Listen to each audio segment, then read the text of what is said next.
High friends, welcome back to channel. இன்றைக்கி என்ன பார்க்க போகிறோம் அப்படின்னா, ஒரு காய்கறி கடையிலேருந்து காய்கறி வாங்கினவங்களுக்கு கொடுக்குற மாதிரி ஒரு பேக் தான். 25 பேக்ஸ் ஆர்டர் கொடுத்துருக்காங்க. இது எப்படி இருக்கும் அப்படின்னா, ஈக்கோ ஃப்ரெண்ட்லியாக பேப்பர் பேக் மாதிரி. அது கொஞ்சம் அர்ஜெண்ட்டாக கேட்டிருந்ததுனால அதுதான் இப்போது ஸ்டிச் பண்ணிகிட்ருக்கேன். கடையில் இருக்கும்போதே ஸ்டிச் பண்ணிகிட்ருக்கேன். இது வந்துட்டு ஃபஸ்ட்டு ஃப்ரண்ட்டில் மடித்து தைக்கணும்.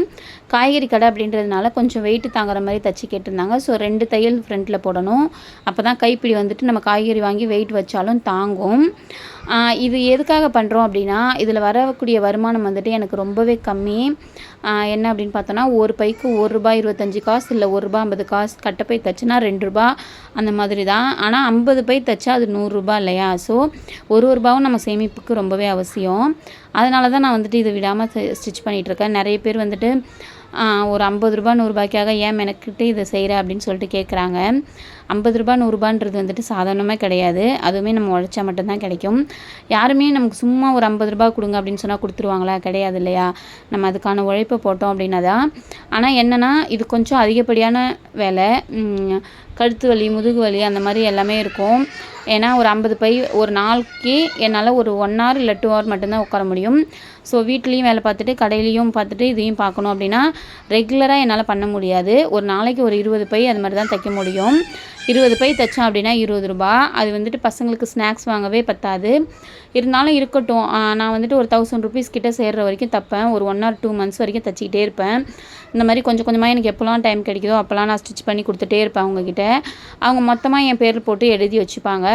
ஒரு 1 monthலேயோ இல்லை 2 monthலேயோ எப்போ ₹1000 ஆகுதோ அப்போ எனக்கு இன்டிமேட் பண்ணுங்க அப்படின்னு சொல்லிவிடுவேன் நான். அவங்க சொன்ன உடனே நான் அதை வாங்கிட்டு அதை ஏதோ ஒரு வந்துட்டு எனக்கு தேவையாக இருக்கிற பொருளோ இல்லை நான் வாங்கணும்னு நினச்சிட்டு இருக்க பொருளோ, எனக்கு வந்துட்டு கிச்சனில் குட்டி குட்டி பொருள் வாங்கணும்னு ரொம்ப ஆசை. ஸோ அதுக்காக நான் இதை யூஸ் பண்ணிப்பேன். இந்த அமௌண்ட்டை மட்டும் ஒதுக்கிடுவேன். 1 or 2 months ஒன்ஸ் வந்துட்டு ஆன்லைனில் ஆர்டர் போட்டு இந்த அமௌண்ட் அப்படியே அதுக்கு யூஸ் பண்ணிப்பேன். எனக்கு வந்துட்டு வீடியோஸ் போடுறதுக்கெலாம் நம்ம வந்துட்டு குட்டி குட்டியாக நிறைய பொருள் கிடையாது. எப்போவுமே வீட்டுக்கு யூஸ் பண்ணுற பொருள் மாதிரி தான் இருக்குது.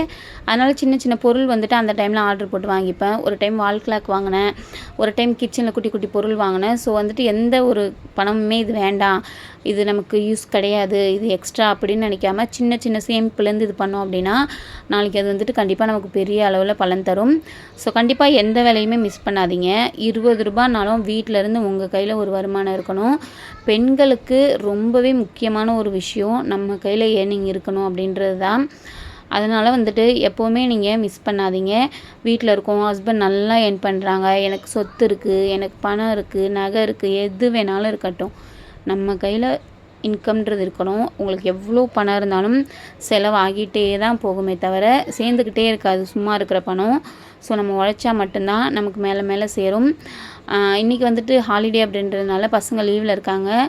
சுத்தமாக முடியல. ஏதாவது வந்து கேட்டுட்டு தண்ணி அப்படின்னு சொல்லிகிட்டே இருக்காங்க. தச்சு முடிச்சாச்சு.